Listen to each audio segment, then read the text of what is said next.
This is Nursing Officer Bandhana from AIIMS Kalyani, and from today we are going to discuss about some health relationship topics.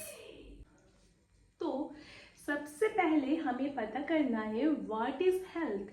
Health क्या है? Health के बारे में हम लोगों को बहुत लोगों का गलत फहमी है कि ये बस फिजिकल हेल्थ है या मेंटल हेल्थ है। No, this not, is absolutely wrong. Health है according to WHO। We all know about the WHO, I think. जिनको नहीं पता उनके लिए WHO है वर्ल्ड हेल्थ ऑर्गेनाइजेशन। तो अभी हम लोगों को पता करना है what is health. Health means complete physical, mental, social well-being, not only the absence on only disease condition. Okay, according to WHO, health is a complete physical, mental and social well-being, not only merely the absence of disease condition. 1948 पे WHO ने health के बारे में जो हम लोगों को definition दिया है उसमें क्या बोला है?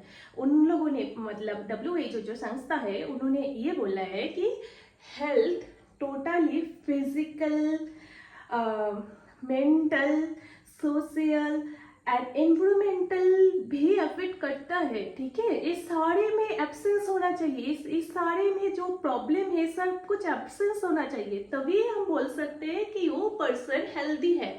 Healthy person means doesn't means that a person बस उनको फिजिकली कोई डिजीज नहीं है।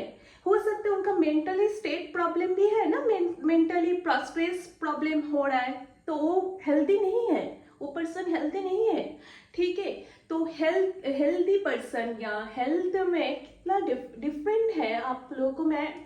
तो WHO के according what is health? Health के मीन्स में WHO ने ये बोले हैं कि body, mind and socially wellbeing होना चाहिए एक पर्सन को, तो फिर हम लोग बोल सकते हैं कि पर्सन हेल्दी है। ठीक है, अब सबसे पहले आ जाते हैं फिजिकल हेल्थ पे पर्सन का। फिजिकल हेल्थ मीन्स की absence of disease, any disease पे वो पर्सन होना चाहिए, हेल्दी होना चाहिए पर्सन को, या कोई भी जो बीमारी का जो संकेत है वो एब्सेंट होना चाहिए। ठीक है, उसमें फिजिकली वेलबींग होना चाहिए पर्सन को। उसके बाद आ जाता है मेंटल हेल्थ। मेंटल हेल्थ क्या है?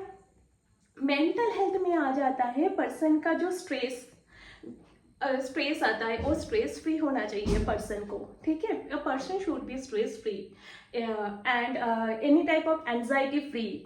सपोज कि कोई पर्सन है जिनको जॉब स्ट्रेस हो रहा है, जॉब पॉलिटिक्स या जो भी है हम लोगों का लाइफ स्टाइल पे, उनमें उनका प्रॉब्लम हो रहा है, तो फिर वो हेल्दी नहीं बोल सकते। ठीक है, या डिप्रेशन में जा रहा है, कोई पर्सन कंटिन्यूअसली डिप्रेशन में जा रहा है, तो फिर उनको इफेक्ट पड़ेगा ना, उनको भी इफेक्ट पड़ेगा अपना हेल्थ पे या डेली एक्टिविटीज में।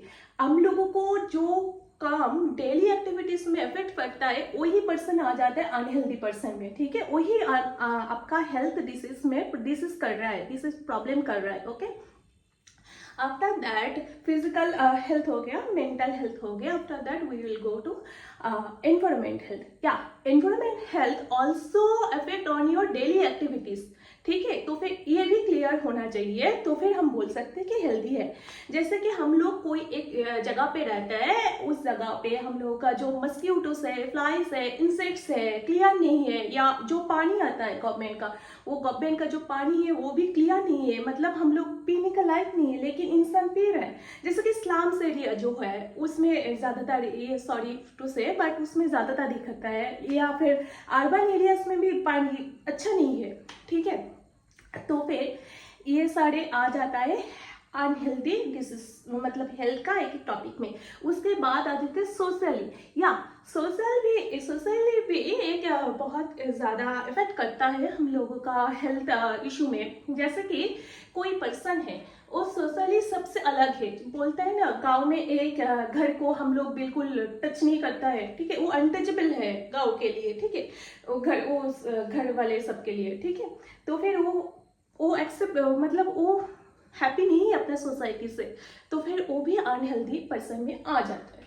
उसके बाद सोसाइटी में सपोज कि जो है उनका कल्चर डिफरेंट हो रहा है, वो मतलब एडजस्ट नहीं हो पा रहा है तो भी वो अनहेल्दी में आ जाता है, ठीक है। तो फिर eight the end of the day हम लोग क्या पता चला, what is health. What is health में आ जाता है अकॉर्डिंग टू WHO, जो 1948 में WHO ने डेफिनेशन दिया था हेल्थ के बारे में, उसके रिगार्डिंग एक मोरल ऑफ द स्टोरी आ जाता है। एक पर्सन को सोशली, मेंटली, फिजिकली, एनवायरमेंटली उनको हेल्दी हैप्पीनेस होना चाहिए। तो फिर हम बोल सकते हैं कि वो पर्सन है जो वो बिल्कुल हेल्दी पर्सन है, ठीक है। अब ये देखना है कि हेल्थ में क्या क्या इफेक्ट पड़ता है, एक हेल्दी पर्सन में क्या क्या मतलब होने के लिए या अनहेल्दी के जो हो रहा है तो उसके लिए क्या क्या इफेक्ट पड़ता है, ठीक है। सबसे पहले हम लोगों का डेली एक्टिविटीज। आजकल का जो लाइफस्टाइल है, सेकेंडरी लाइफस्टाइल बहुत ज़्यादा बढ़ रहा है। इंडिया के कल्चर जो डेवलपमेंट कंट्रीज है या डेवलप्ड कंट्रीज ऑलरेडी, तो सब में ना सेकेंडरी लाइफस्टाइल बहुत ज़्यादा दिख रहा है। तो सेकेंडरी लाइफस्टाइल में क्या होता है, जैसे कि जॉब प्रेशर होता है उसमें, तो स्लीपिंग पैटर्न्स ठीक से नहीं होता है। उसके बाद हम लोग जो खाना खाते हैं, फूड हैबिट्स, वो भी फास्ट फूड वगैरह चल रहा है कंटिन्यूअसली, उसके कारण इंसान बीमार पड़ रहा है। उसके बाद आ जाते हैं हेरिडिटी और जेनेटिक्स। जेनेटिक्स में क्या होता है, कुछ कुछ डिसीज आता है, सपोज कि उस जेनेटिक्स की या उस फैमिली में वो डिसीज देखने के लिए मिलता है, हाँ ऐसे कुछ कुछ होता है। हम लोगों का जो हेरिडिटी डिसीज बोलता है, जो जीन लिंक्ड डिजीज है, ठीक है, एक जीन से माता पिता या किसी फैमिली मेंबर उनसे आता है, ठीक है। इसमें कैंसर भी आ जाता है, जेनेटिक डिसीज में कैंसर भी आ जाता है, ठीक है। कैंसर मतलब जैसे कि एक मोस्ट कॉमन एग्जांपल है, फीमेल लोगों का सबसे ज्यादा दिखता है कि ब्रेस्ट कैंसर।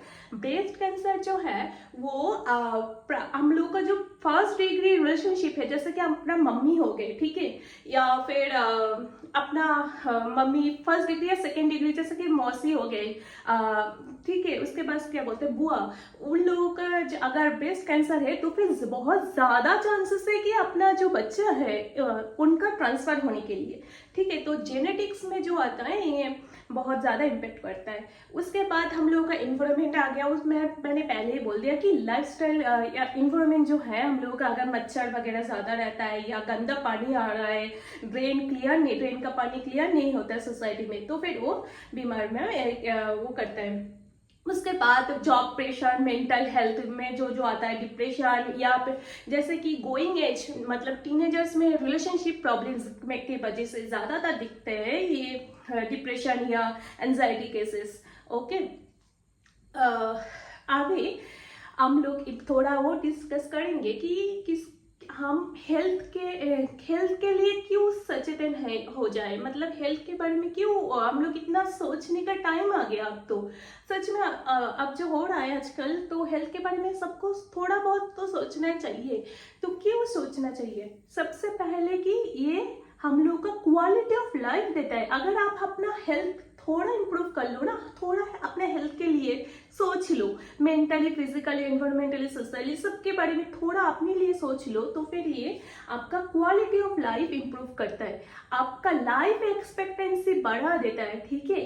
देखिए जैसे कि डेवलप्ड कंट्री जो है, उन लोगों का लाइफ एक्सपेक्टेंसी कितनी बहुत ज़्यादा है कंपेयर टू हमारा इंडिया जैसे डेवलपमेंट कंट्री, ठीक है, जो डेवलपिंग कंट्री है उसमें लाइफ एक्सपेक्टेंसी कम है। क्यों कम है, इनमें स्ट्रेस ज़्यादा है, ऑक्यूपेशन प्रेशर ज़्यादा है, ठीक है। उसके बाद हमारा जो सब कुछ हॉस्पिटल प्रोवाइड करता है गवर्नमेंट, वो थोड़ा लो क्वालिटी का होता है, तो इस तरह के वजह से हम लोगों का लाइफ एक्सपेक्टेंसी कम हो जाता है। तो अगर आप लोग थोड़ा इम्प्रूव करना चाहते हैं तो फिर ये लाइफ एक्सपेक्टेंसी बढ़ जाता है। उसके बाद हम लोगों का और भी फैक्टर्स है, जैसे कि हम लोग थोड़ा सोच ले अपना हेल्थ के बारे में, तो फिर हम बहुत कुछ डिसीज है जो प्रिवेंट कर सकते हैं। सबसे पहले जो आते थे डायबिटीज, आजकल सबसे ज्यादा कॉमन हो गया। Diabetes is a silent killer, you know, diabetes is a silent killer, but ये बहुत कॉमन हो चुका है। सबके घर में एक दो डायबिटीज पेशेंट मिल ही जाता है थोड़ा ओल्ड एज में, है ना। लेकिन अगर आपने यंगर एज पे इसको थोड़ा सोच ले हेल्थ के बारे में, तो फिर ये कंट्रोल हो सकता है, या ये कंट्रोल हो सकता है। उसके बाद आ जाता है इसको और एक बेनिफिट्स है, आप हेल्थ के बारे में थोड़ा सोचेंगे तो वो आता है अपना personal and social relation. Okay, at the end of the day we all know that health is wealth.